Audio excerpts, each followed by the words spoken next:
ব্যর্থতা মানেই শেষ নয়, ব্যর্থতা মানে নতুন শুরু, নতুন যাত্রা, নতুন চিন্তা ভাবনা নিয়ে এগিয়ে যাওয়া।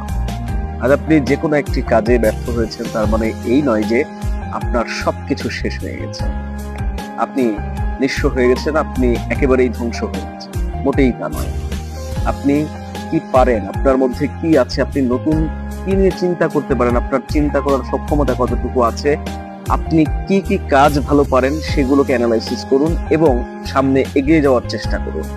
দেখুন, আপনি যখন ব্যর্থ হবেন, চারপাশে মানুষের আলোচনা, সমালোচনা, বাজে কথা, বাজে মন্তব্য, এগুলো আজীবন চলেছে এবং পৃথিবী যতদিন আছে ততদিন চলতেই থাকবে। এটা এমন কোনো সফল মানুষ বলতে পারবে না যে সে যখন শুরু করেছিল তখন তাকে নিয়ে বাজে মন্তব্য হয়নি। প্রত্যেককে নিয়ে হয়েছে এবং তারা কিন্তু সেগুলোকে কর্ণপাত না করে তারা তাদের মতো করে এগিয়ে গেছে। তাই আপনিও থেমে না থেকে এগিয়ে চলুন, সাহসের সঙ্গে এগিয়ে চলুন, সাহস রাখুন, শক্তি রাখুন এবং নিজের প্রতি, আল্লাহর প্রতি ভরসা রাখুন। ইনশাল্লাহ আপনিও সফল হবেন।